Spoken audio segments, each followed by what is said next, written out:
Most people collapse long before life truly tests them, not because the world is too harsh, but because their minds are too untrained. They let emotions steer them. They let opinions shape them. They let fear make their choices. And when pressure hits, they break. But Machiavelli understood something most people never grasp. The strongest mind isn't the gentlest. It's the one under the most control. He believed your mind is your throne, and if you don't sit on it, someone else will. Mental toughness isn't random. You don't wake up one day immune to judgment or fear. You build that mindset brick by brick through discipline, detachment, and strategy. Life will try to break you with rejection, betrayal, and failure, and most people will fold. But you're not most people. You're here because you're tired of emotions deciding your fate. You're here because you want control over your reactions, your focus, your peace, like a ruler who governs quietly but completely. So ask yourself this: do you command your mind, or does the world command it for you? Because the answer determines your entire destiny. If the world controls your emotions, you remain its prisoner. But if you control your mind, you become untouchable. Untouchable by failure. Untouchable by betrayal. Untouchable by chaos. Every challenge sharpens you. Every setback strengthens you. Every insult hardens your resolve. From this moment forward, think like Machiavelli. Detach from emotion. Study people. Use discipline as your armor. Use silence as your weapon. Because once you rule your mind, nothing can break your peace again. Now, before we dive into the 7 ruthless lessons, say this out loud and drop it in the comments. From today, I choose strength over emotion. Number 1. Control the narrative. You know that feeling when someone tells your story before you can? They twist it just slightly. They soften your wins, exaggerate your flaws, or frame you as smaller than you really are. It happens at work, in families, in friendships, even online.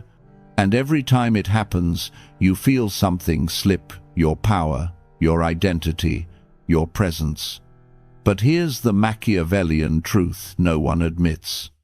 The first version of a story is the one people believe. So if you don't take control of the narrative, someone else will take it for you. Picture this. You're at work. Your team just finished a major project. Before you even open your mouth, a coworker smiles and tells the room, "Yeah, we managed to pull it off last minute. I helped with most of the planning." You stand there thinking, what? You know the truth. You led everything. But the room already swallowed their version. This isn't an accident. People learn early in life. Whoever speaks first defines reality. Machiavelli wrote that perception can be stronger than force, because people follow whatever appears certain. They don't follow truth, they follow the story that's told with confidence. So, what does controlling the narrative look like in real American life? It's the young professional who introduces herself in a meeting not with insecurity, but with clarity. Here's what I'm focusing on this quarter, and here's the direction I think will move us forward. No bragging, no waiting to be acknowledged, just framing her story before anyone else gets the chance. It's the father who's always been labeled too strict, finally saying, "I set boundaries because I'm building stability, not chaos." Now the label loses its bite. It's the college student whose family keeps retelling the same embarrassing mistake from high school who finally smiles and says, "Yeah, that happened. But here's what I learned and how it changed everything." Suddenly the story isn't a wound, it's a weapon. Controlling the narrative isn't about lying. It's about speaking first, speaking clearly, and refusing to let your identity be shaped by people who benefit from shrinking you. And here's something most people never realize. Silence is also part of narrative control. Think about the last time someone pressured you to over-explain, maybe a boss, maybe someone you're dating, maybe a family member. They pushed. You panicked. You spoke too fast, too much, trying to prove yourself. But imagine this instead. You make your point calmly. You stop talking. You let the silence sit. They shift. They look away. They fill the space you refuse to surrender. That moment, you controlled the frame. Not with force, but with presence. In Chicago, a small business owner I once heard about was constantly criticized for being too inexperienced. Instead of defending herself, she said calmly, "My lack of traditional experience is why I innovate faster than your competitors." And then she said nothing else. No justifying, no explaining. Her silence made everyone lean in. Her confidence rewrote her entire image. That's narrative control. It's not loud. It's not aggressive. It's strategic. Ask yourself, who has been telling your story for you? A co-worker? A partner? A parent? Social media? Your past? Today is where that ends. Because once you understand this, you become mentally untouchable. Your story belongs to you. Your identity belongs to you. Your voice decides the frame. Machiavelli would tell you this. Power isn't stolen. It's surrendered. So stop surrendering it. Tell your story first. Tell it clearly. Then let the world adjust to your narrative, not the other way around. Number 2, detach from emotion. There's a moment, small, fast, almost invisible, when emotion tries to take the wheel. Your chest tightens. Your pulse jumps. Your mind rushes ahead without you. And in that split second, your power can disappear. Not because someone took it, but because you handed it over. Machiavelli understood this better than almost anyone. People who react emotionally become predictable, and predictable people become easy to control. The one who stays calm, especially under pressure, steers the outcome. Picture this scene. You're standing in a grocery store line after a long day. A stranger cuts in front of you, pretending not to see you. You feel that spark of heat rise up your neck. The old version of you would have snapped, argued, or replayed the moment all night, telling yourself how you should have handled it. But not today. Today, you inhale. You step back mentally, not physically. You watch the situation like you're watching a character in a movie. Suddenly, the moment loses its grip. Their behavior looks small. Your reaction no longer controls you. That distance between the feeling and the response? That's detachment. That's where power lives. Or think about this. You're in a group chat. Someone throws a passive-aggressive comment your way. It's subtle, but pointed. They want a reaction, something to gossip about, something to twist. In the past, you might have answered instantly, heart racing, trying to defend yourself. But instead, you put your phone down. You wait. Hours pass. You realize the comment didn't deserve your energy in the first place. When you finally respond with one calm, neutral message, the entire tone of the conversation shifts. Suddenly, they look flustered, unsure, even intimidated. Emotion wanted to drag you into the mud. Detachment walked you around it. In a noisy world, the most powerful person is the one who doesn't react immediately, the one who doesn't take every comment personally, the one who observes before speaking. That person becomes mysterious, steady, unshakable. People don't know how to read you, and what they can't read, they can't control. A woman in Houston once shared a story about her boss, who always raised his voice in meetings, trying to provoke fear. Most people shrank under it. One day, she didn't. She sat effortlessly still, hands relaxed, eyes calm. When he finished shouting, she said quietly, "Are you done?" His face froze. That moment, one breath, one pause shifted the entire dynamic of their relationship.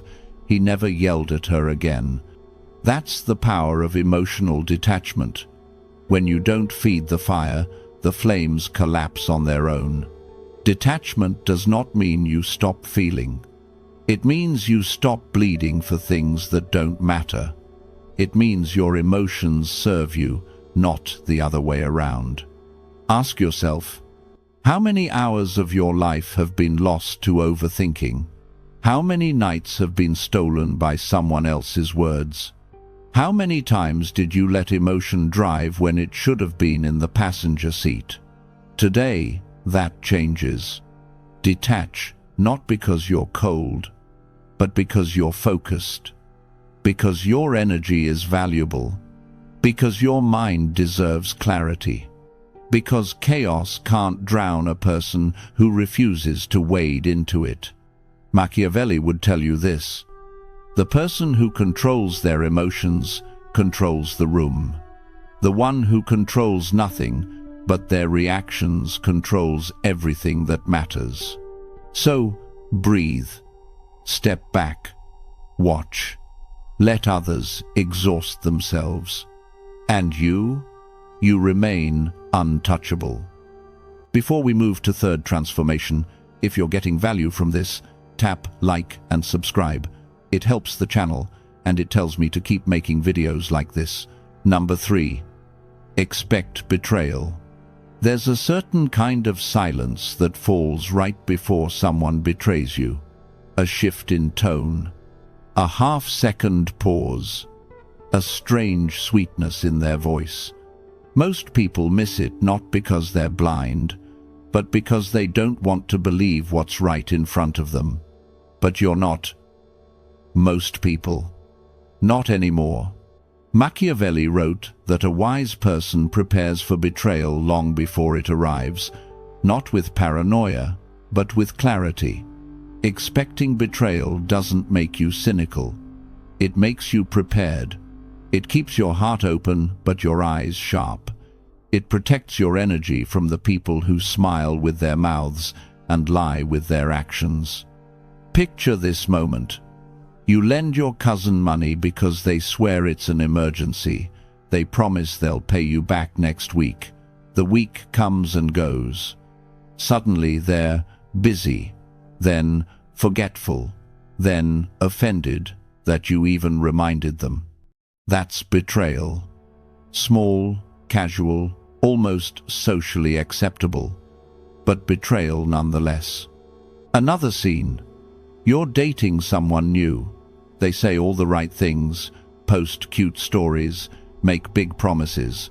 But one night, you see them texting someone with a lock-screen smile you've never seen before. You ask a simple question, and they flood you with excuses. That's betrayal too dressed up as charm. And consider this. You're working on a community project. Someone you trusted begins dropping subtle comments about you when you're not around. Little seeds of doubt planted in the ears of others.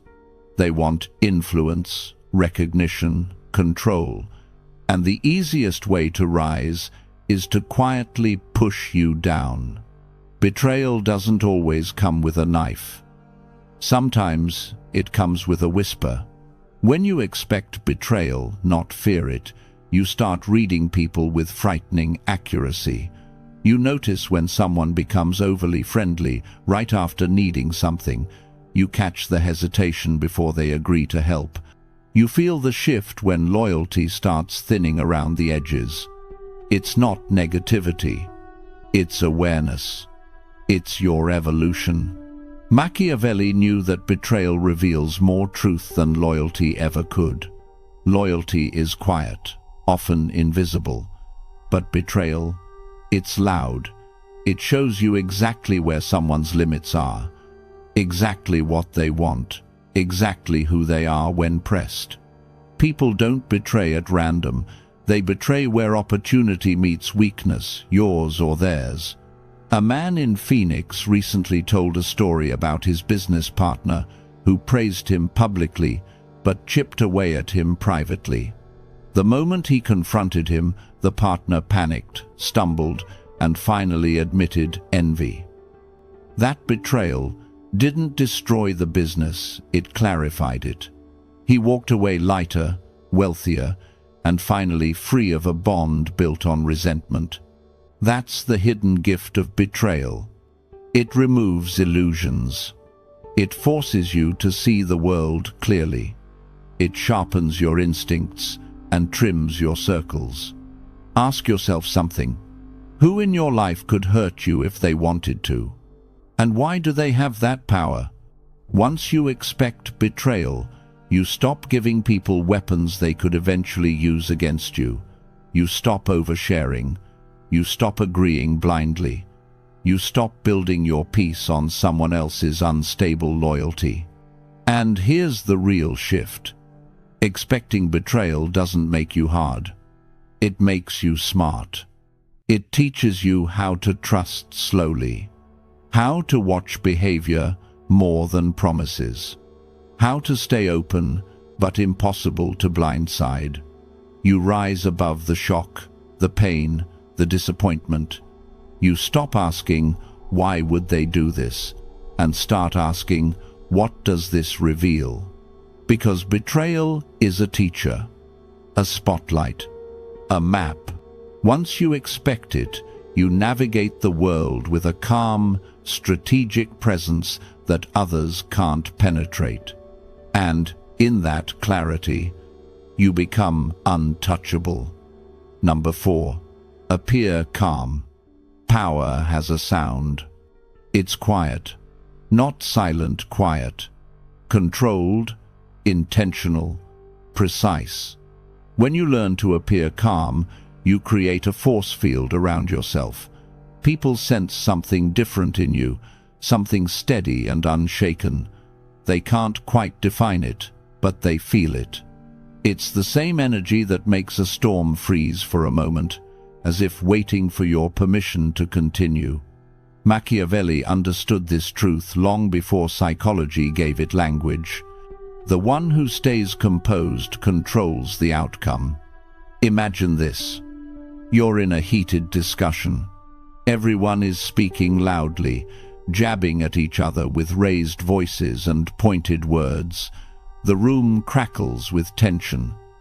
But you sit back, hands steady, breathing slow, eyes unbothered. You're not disengaged. You're directing the emotional temperature just by refusing to rise with it. People start glancing at you. They adjust their tone. They follow your pace without even realizing it. That's the power of appearing calm. You become the anchor in a room full of waves. Picture another scenario. Someone tries to provoke you, subtle jabs, passive-aggressive remarks, a smirk meant to trigger you. Most people react instantly. They defend, justify, explain, explode. But you simply study them with a level gaze, as if watching a small animal making noise. Your lack of reaction threatens them more than anger ever could. They expected a spark, you offered stone. Nothing is more disarming than a person who refuses to be pulled into chaos. And it's not just about others. Appearing calm rewires your own mind. When you slow your reactions, something strange happens.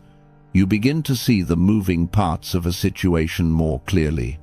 You notice the small details, the hesitation in someone's voice, the flicker of guilt in their eyes, the motives hiding between their words. You start reading the room like a strategist, not a participant. A man once told the story of being publicly criticized during a meeting by someone who had been jealous of his recent success. Instead of defending himself, he simply looked at the critic, waited a moment, and asked calmly, "Is there anything else?" The room shifted instantly.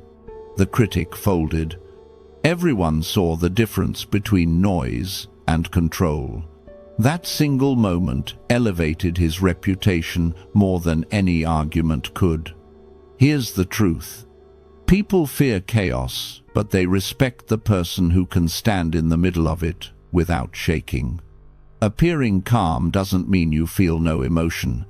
It means you give emotion a place to sit while you decide what to do next. It means you refuse to let someone else dictate your tempo. It means you carry the quiet confidence of someone who knows they cannot be rushed, pressured, or rattled. Think of the leaders you admire. Think of the villains in movies who command attention without raising their voices. They don't win because they are louder. They win because their composure implies something dangerous beneath the surface: clarity, intent, and the discipline to strike only when they choose. People will test you. Life will shake you. But when you appear calm, you communicate one message without speaking. I see everything. I fear nothing. And I move when I decide it's time.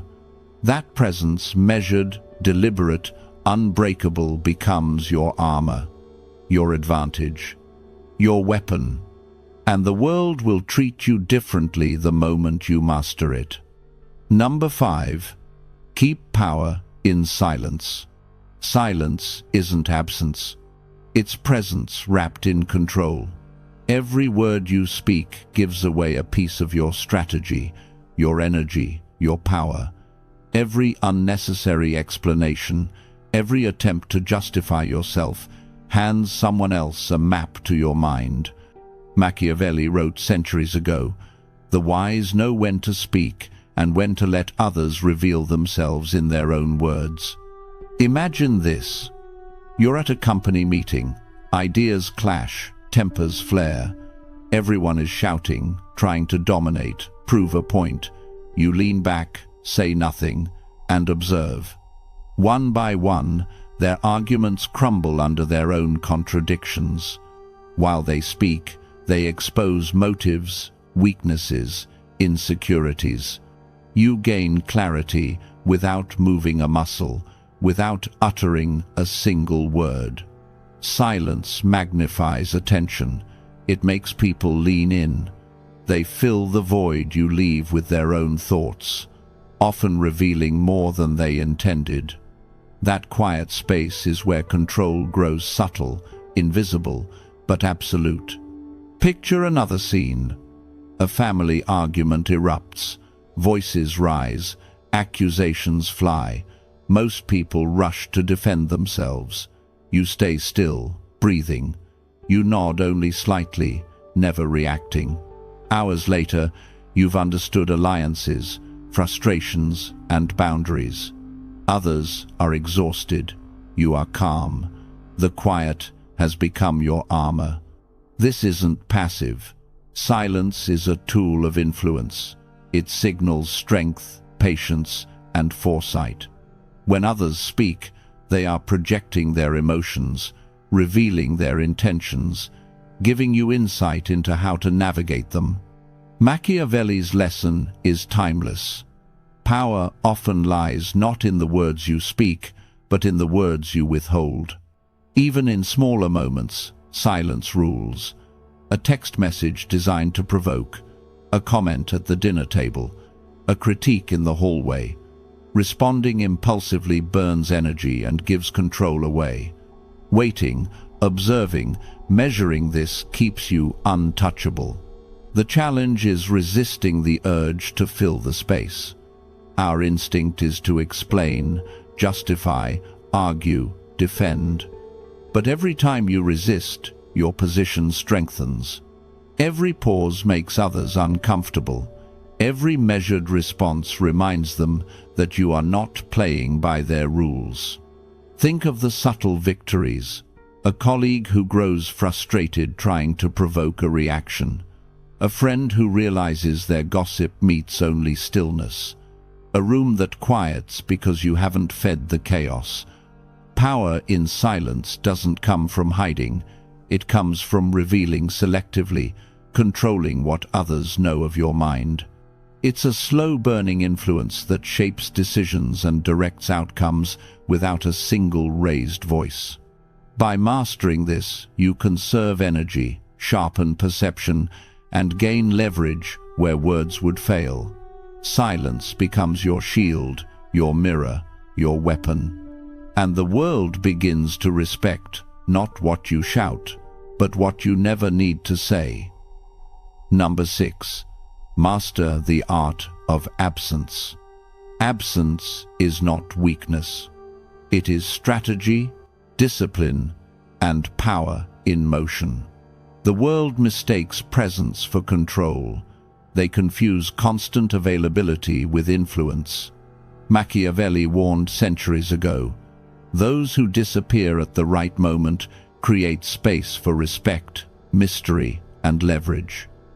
When you are always there, your value dilutes. When you are scarce, your presence becomes magnetic, your attention precious. Picture this. You arrive at a team meeting. Normally, you would speak first, offer suggestions, answer every question. Today, you stay quiet. You observe. Others fill the gaps. You notice who takes credit, who shifts blame, who relies on your prior effort. Your absence in the conversation exposes truths and weaknesses that would have remained hidden if you had rushed to act. Absence forces reflection, not just in others, but in yourself. Each withdrawal is a test of patience, a chance to see how situations unfold without your intervention. The client who expects immediate answers, the family member who constantly seeks validation, the colleague who thrives on drama, they all reveal patterns when you step back. You watch without interference. You learn without risk. Your energy remains intact. Consider another scene.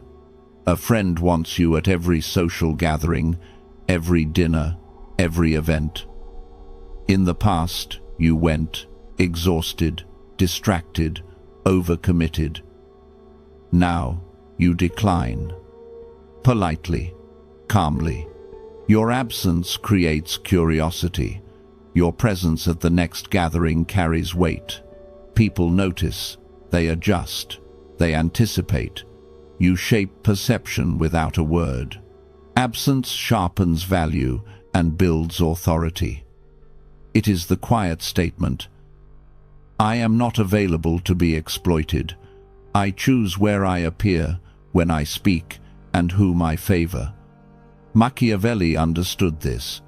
Influence comes to those who are not constantly visible, who are not predictable, who make others wait and wonder. Even in smaller moments, absence matters.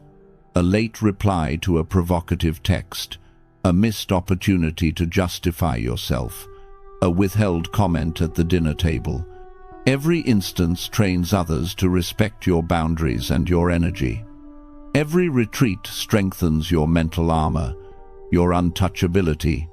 The art of absence is subtle but unmistakable.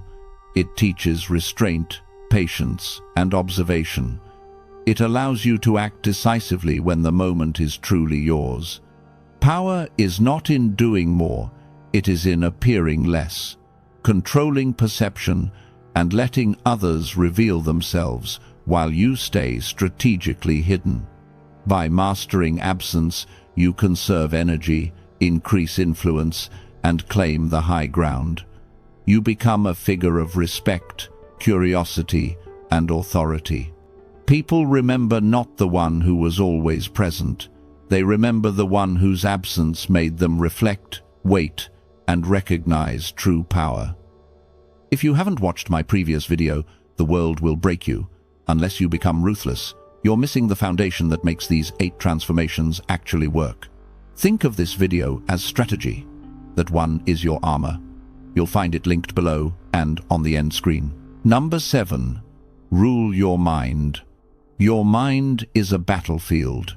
Every thought, impulse, and emotion is a soldier waiting for orders. The world wants you reactive, distracted, and drained. Machiavelli taught centuries ago, control the mind, and you control the man. Rule your mind, and you become untouchable. Picture this. A colleague criticizes your work in a meeting. Your pulse rises. Words hover on the tip of your tongue. Your first instinct: defend, argue, prove yourself. But a master of the mind pauses. You observe the comment, notice the intent, and choose your response or choose none at all. Energy preserved, influence maintained. Calm dominates chaos. Ruling your mind begins with awareness. Thoughts are not facts. Emotions are not commands. Every irritation, jealousy, or fear is an opportunity to train restraint. The friend who triggers guilt. The client who tests your patience. The family member who pressures for approval, all are mirrors. They reflect the habits of your mind, showing where control is weak and where it can strengthen. Consider this scene. Your inbox overflows with complaints, requests, and urgent demands. The old you would dive in, reacting to every ping. Now, you stop, breathe, prioritize, decide what deserves attention. The difference is palpable. Your energy is intact, your focus sharp, your influence intact. Machiavelli's lesson is clear. Power favors those who choose, not those who react. Ruling your mind is not suppression, it is mastery. You acknowledge the urge to panic, to snap, to overcommit, but you do not obey it. Each restraint builds discipline, and each disciplined choice compounds into mental armor. You start seeing the world through strategy, not impulse. Even small victories matter. A delayed response to an angry message, a calm reply to a heated discussion, a measured approach to temptation or criticism. Each act is a signal. You are in command. You are untouchable. Others may try to provoke, manipulate, or distract, but your mental foundation remains unshakable. The stakes are high. Those who surrender to impulse live reactive lives, constantly drained, constantly exploited. Those who rule their minds conserve energy, anticipate moves, and act with clarity. Your thoughts become tools, your attention a weapon, your judgment invincible. Rule your mind, and you rule your world. Calm replaces chaos. Observation replaces reaction. Patience replaces frustration. Your energy is sacred, your influence undeniable, your presence commanding. Master this, and nothing external can shake you. Your mind is yours. Guard it, discipline it, rule it, and nothing in the world will ever make you feel powerless again. Drop this affirmation in the comments. My mind obeys only me. Mental strength isn't about being emotionless, it's about refusing to let insults, setbacks, or betrayal dictate your direction. When you control your reactions, you control your reality. Every challenge becomes data. Every obstacle becomes an upgrade. Your focus becomes your weapon, your calm becomes your advantage, and your strategy becomes your shield. Power isn't luck, it's discipline, awareness, and intention. When you master your inner world, nothing outside of you can shake your foundation. Detachment protects your peace. Silence sharpens your presence. Patience strengthens your decisions. This is how the untouchable mind is built, not through reaction, but through direction. If this message resonated, show your commitment, hit like, drop your affirmation, and subscribe for more content that sharpens your mindset and elevates your discipline. Control your mind, and you control your life. Step into that power. If you haven't watched my previous video, The World Will Break You. Unless you become ruthless, you're missing the foundation that makes these 8 transformations actually work. Think of this video as strategy. That one is your armor. You'll find it linked below and on the end screen.